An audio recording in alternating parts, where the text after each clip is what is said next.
So here we have the fireman's hatchet from Harbor Freight, and I'm about to begin cutting the pole off, cutting this off and turning it into a pole.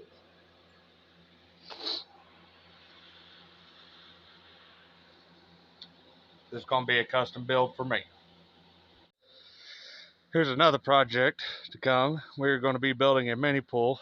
I still got to get the floor put into the grain bin bar. I was going to do this in the shop, but it's 98 degrees outside and I ain't got the shop completely finished yet, so I'm going to do it on the front porch.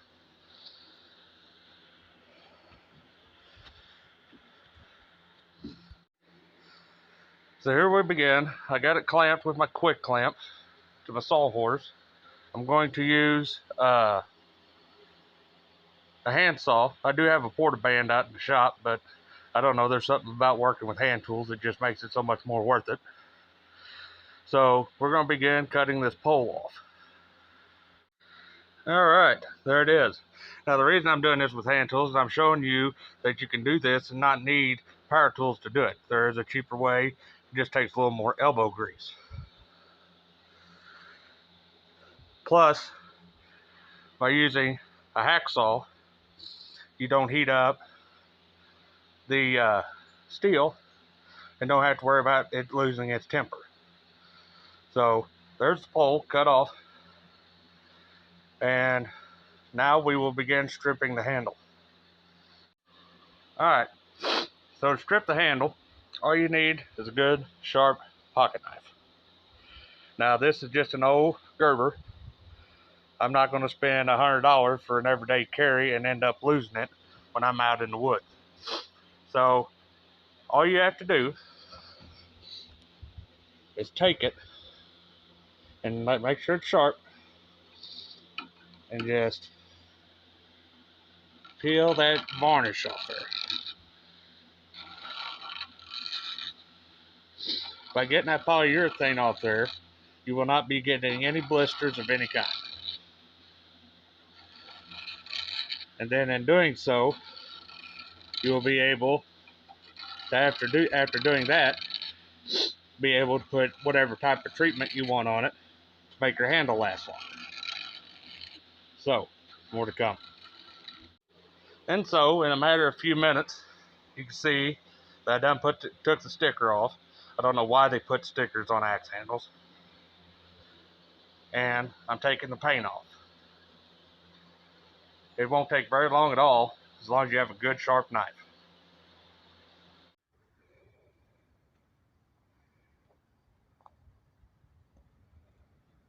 So we've decided to continue this operation out in the shop. There's our 22-inch griddle that we got for when we go camping. We'll be putting that together in a later video. And also, we got the Lexington Pit Boss. We'll be putting that together in a later video as well. The griddle is for when we go camping. We got the larger one already assembled and been using it on the front porch. So, here we are at the axe. I got my little tripod set up. I'm not going to completely show you the shop because it's an utter mess right now. It's going to be a wintertime project, and I will be video logging all that as we hang boards on the wall and start to get it organized this winter. But as of right now, we will continue stripping this axe, and I will set up my little tripod with my phone to be a proper YouTuber. All right, so here we go. Now you can just take this knife and see how it's peeling just like that. That removes any polyurethane that's on there. And it also removes the paint.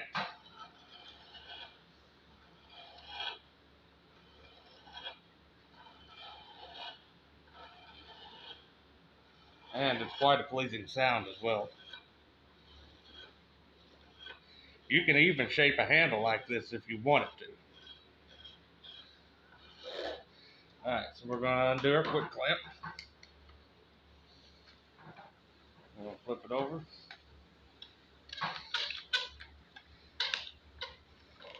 Now, I'm not a snap-on or a, you know, a name brand kind of guy, because I don't believe in paying for a name. So, see, look at that, just comes right off there. All that heavy enamel they put on there for no reason just ruins a good handle.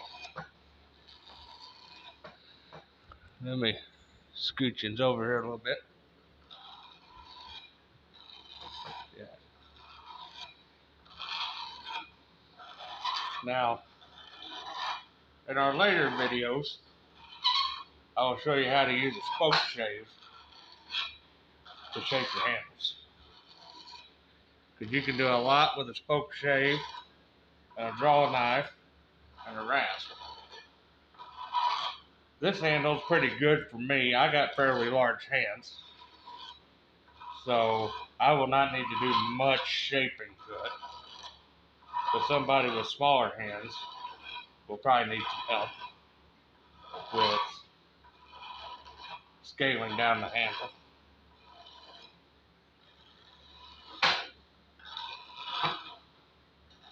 Just look at that.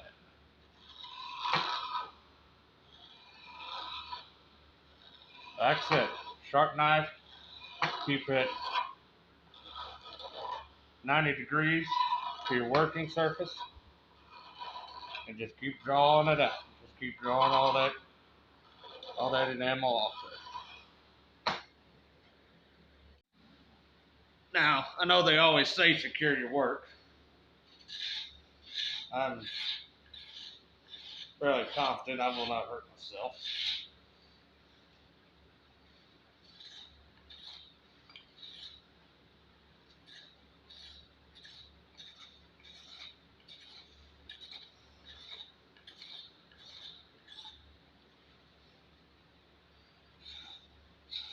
Now, to make sure you got all that off there, if you have good quality lighting, you should be able to rotate the handle and see any shiny spots on there. And that's where that polyurethane is. Like right there.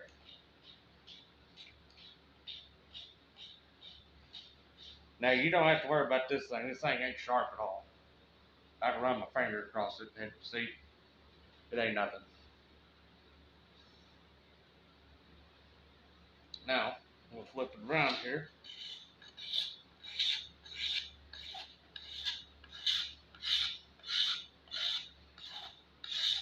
I'm fairly confident working with a pocket knife, so I'm not worried about hurting myself.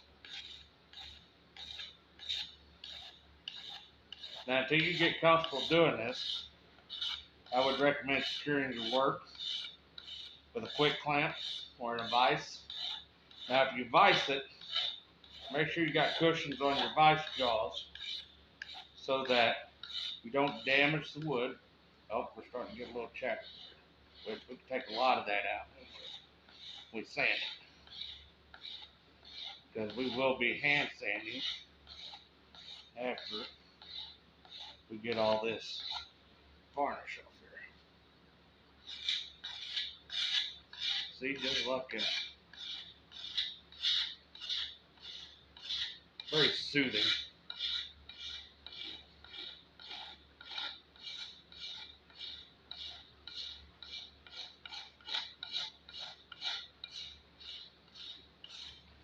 And doing it this way, you're not removing a whole lot of wood either. Now, I'm a firm believer, if you're going to work, you got to be covered in it.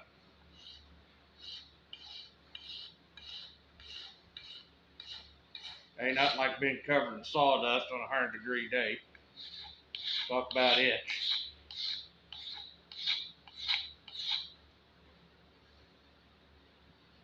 What we got on our knife there?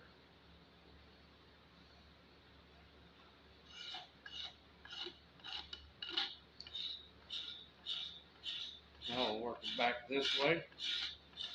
Okay, it comes right off there. Open them pores up. Now, I know a lot of guys are boiled linseed oil. I'm a little more particular on mine.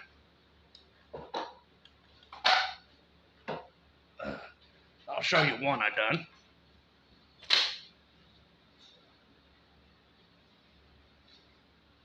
Now this is a pretty quality tool here. I stained the handle. This is a cold steel Trail Boss. If I had to recommend anybody have a first axe, it would be this one. It's got the perfect length of handle. Handles, I didn't have to do any shaping on it. Genuine hickory. And I think the head is somewhere around, it's close to 2 pounds. I mean, you could one hand that all day long. Or I could anyways. And takes a really good edge. Very, very quality axe for under $50. Highly recommend it. It came covered in black paint. I sanded all that off there, most of it. I kind of like it to an extent, but I sanded most of it off there. The handle was covered in polyurethane. I stripped it and stained it. Now, one thing I would recommend on cold steel, instead of putting all that paint and that varnish and everything, polyurethane on there, a nice sheath. I mean, this flimsy piece of rubber ain't much as far as the sheath, but a nice sheath would be something to go a long way. So anyways,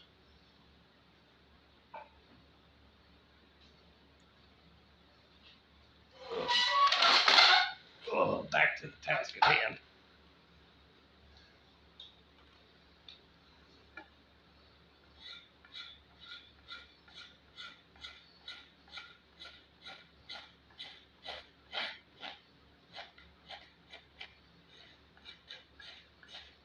Now, if you were to do this with a spoke shave, you have to watch so that you don't chunk out the handle.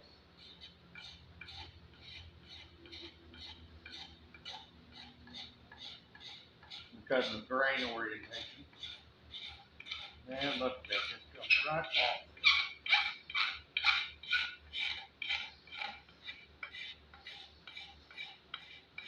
It's amazing what you can do with a sharp knife.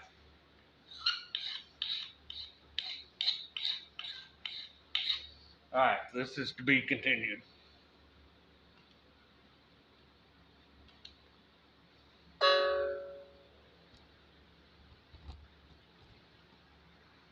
Alright, so we're back.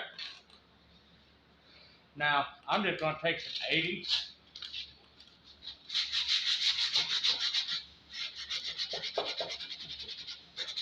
That's some 80 grit sandpaper. And just get what little bit of that is left on there. Now, he's pretty aggressive as far as stock removal.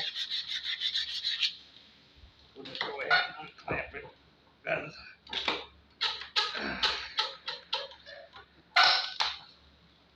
One thing I am going to preach is be smarter than the tool you're working with. And if you're smarter than the tool you're working with, you won't hurt yourself.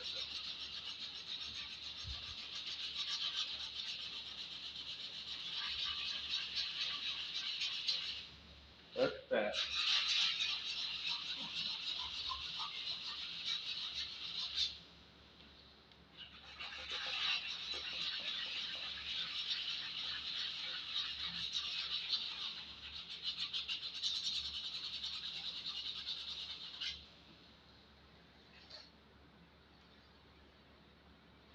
I mean,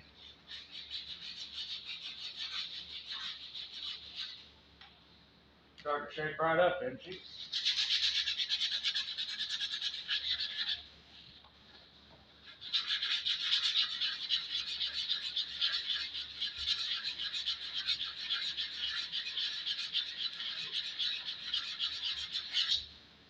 Yeah. Now I'll do this with an 80. Then I'll come back and hit it with a 120 to get the handle where I want it at. I don't spend a whole lot of time. I don't want the thing baby ass smooth. I just try to get it to where it's workable.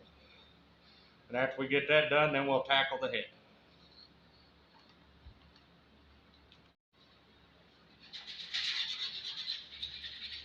Now it's going to take some elbow grease to get this stuff off here, especially down here on the fawn's foot.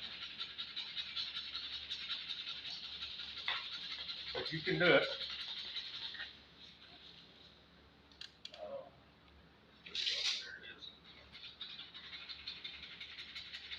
So, I don't think we went over there yet. So,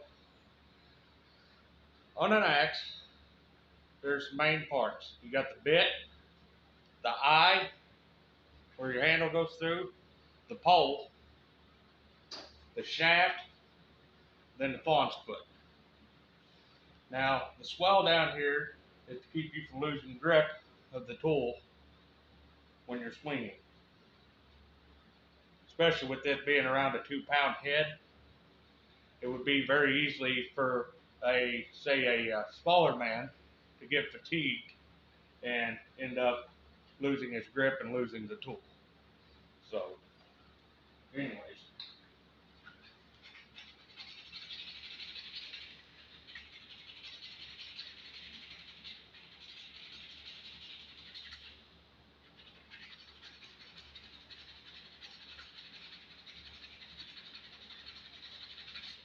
If you're an East or West Coast guy, this might not be for you. Us Midwest people, we're a little more built for this strenuous labor.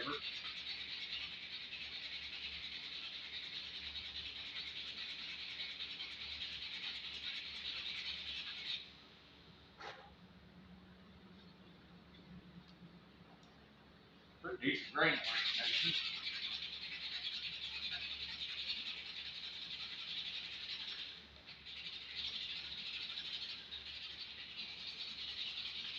Now, I have a belt sander we can set up and do this a whole lot quicker, but I believe when you're passionate about something, it should be a labor of love.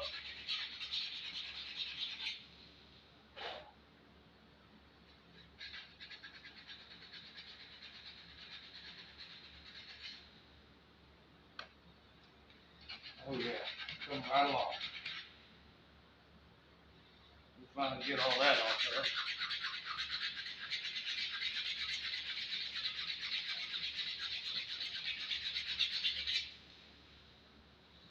Yeah, that's turning into a beautiful handle, is it not?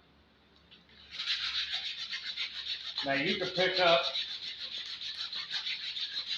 this sandpaper at any hardware store, Lowe's, Home Depot, stuff like that. Harbor Freight is where the axe came from. Just 80 and 120.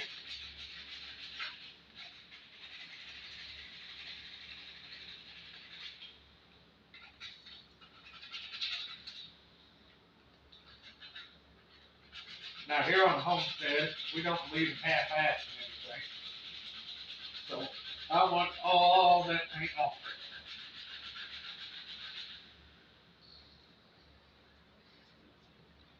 It's coming off there.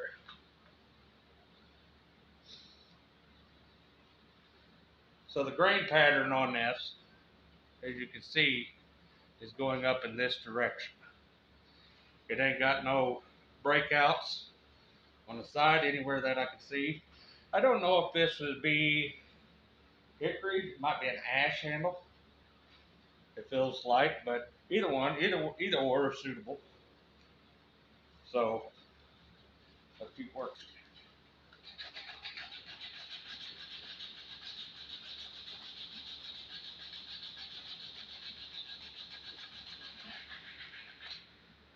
Mrs. Redmond has gone to town doing her thrift store shopping on this beautiful Sunday.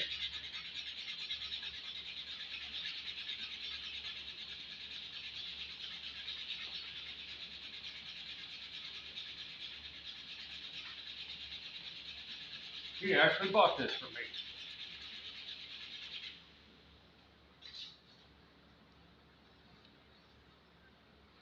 A man should not be scared to work with his hands, that's for sure.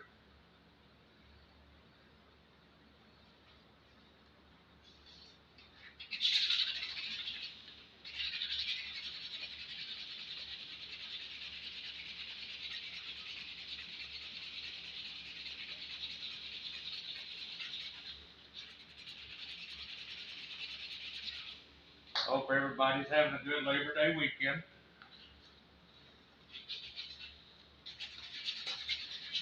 We don't have any plans. The kids got their own thing they're going to do. So I'll probably just do some barbecuing tomorrow.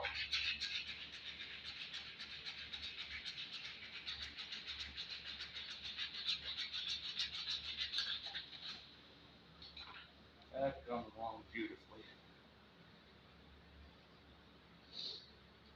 Coming along beautifully. Look at that. See what a little hard work gets you? Now, I'm probably going to buy another one of these, and I'm going to make it into a bearded axe, and that will be another video. I'll probably cut the pole off of it again, or the pickaroon, or whatever you want to call that. I don't know what firemen call it, but anyways, I'm going to make this into a bearded axe, so I can use it to choke up on more, and use it for carving and things of that nature. So, this is to be continued. I'm going to go to the house and get me something to drink.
Alright, we're back. So we got most of it off over at the 80 grit. It's turning out to be quite a fine looking handle. The bowl, it's not all quite off there, but it does have good grain orientation. So when you're wanting to pick something like this out, you'll want your grain orientation to be in line with the head of the axe. Now,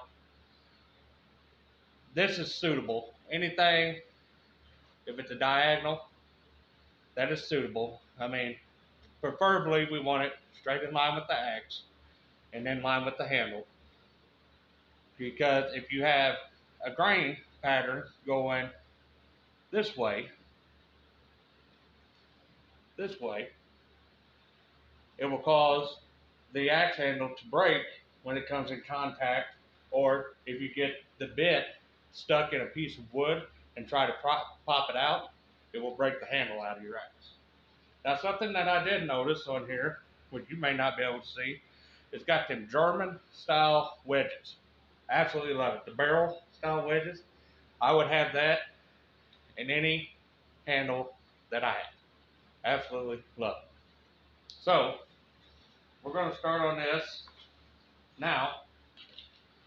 We're just going to real quickly take some 120, and we're just going to go over it and smooth this out real quick. Now, as far as treatment, that comes last, because I would just assume if I end up damaging the handle in some way or fashion while I'm working on the head, that I'd be able to correct it before I stain it. Now, some guys are going to be boiled linseed oil. I personally like to stain on mine. I like the early American Midwife.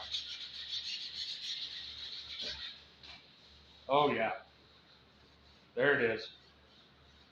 That's it. And that's all we're going to do to it. Now, our next step is we're going to take our bastard file. Now, I don't have a file check, but the file check, all it is a wire brush that cleans out your file of any debris so it can cut. So, we're going to start right here, and we're just, let me get you situated here a little bit better. I'm going to knock the edges off on this pole, just like so, because that is a very, very sharp area. Now, when you're using a file, remember to clean it every so often. Wire brush, pants leg, whatever you got. But do not drag the file. A file is meant for pushing. You push with the file. So, just so we got that covered. Just kind of knock any sharp edges off there.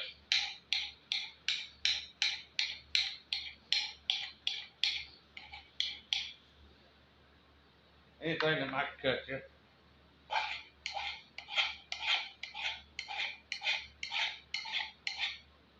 Oh yeah, that's a lot better.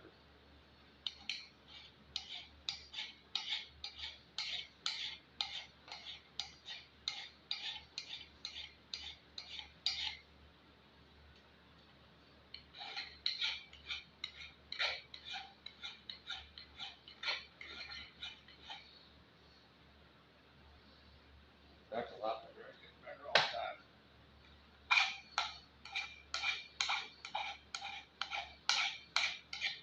Now, when we get closer to that point, I will come back with a file and I will address this pole because I want this pole to be flat. So, now,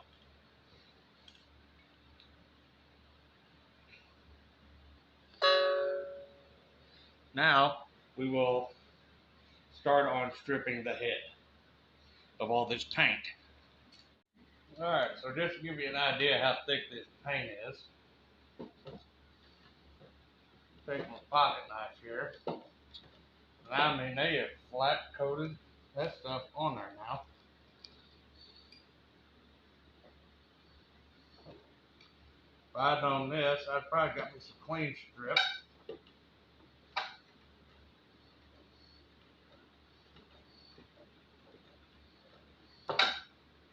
Because I mean, it is on there. So, just take my pocket knife here.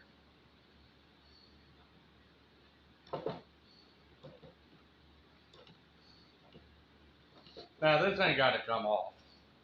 This is more for aesthetics for me.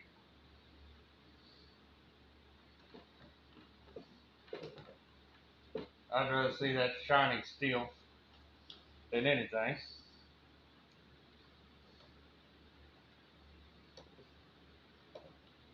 Alright. So, we're going to regroup here. This is going to be a different plan and a change of action.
That's one thing you want to watch if you're doing that. You don't want to get the steel too hot because then it will lose its temper. So, in doing so, I should have a bottle of water around here.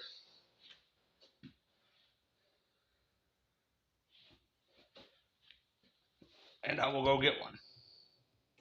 As always, when you're mixing water and electric,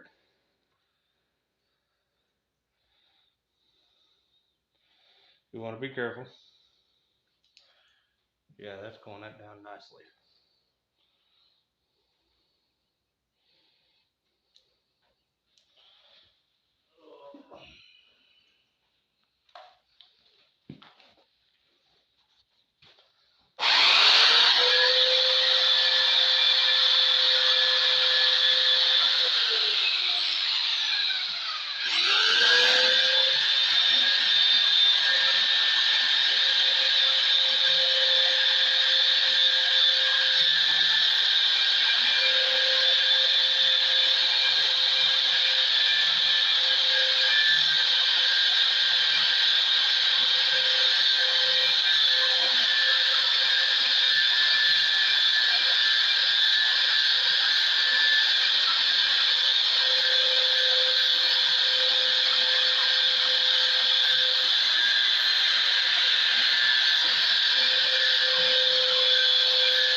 So it's coming off there. It just takes a little work.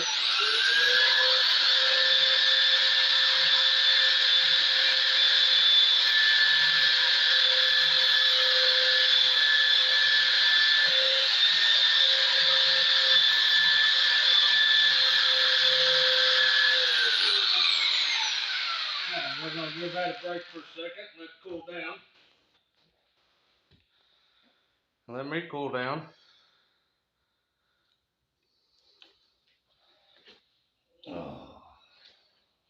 Because it is a little warm in here.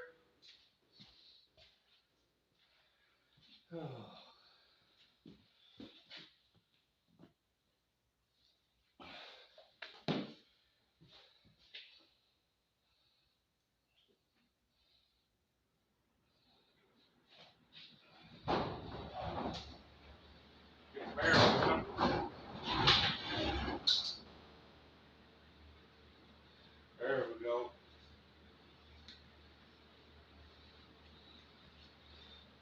Oh.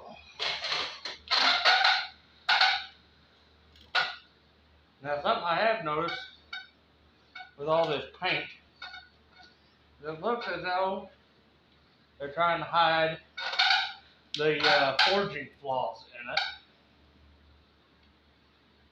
Like right there. There's just a few other little things. Now, you can take that belt sander and you can use it to put your edge on there too. Which we might just do that. I know this is supposed to be using just normal household tools. So if you don't have a belt sander, get you some clean strip. You can get it at Walmart, I mean, any place that sells paint. And use that, and that will take a lot of this paint off there, if not all of it. So I don't have none currently with me. So, boy, that's smoothing her right up, though. That's going to be nice. That is going to be nice. Really liking this project.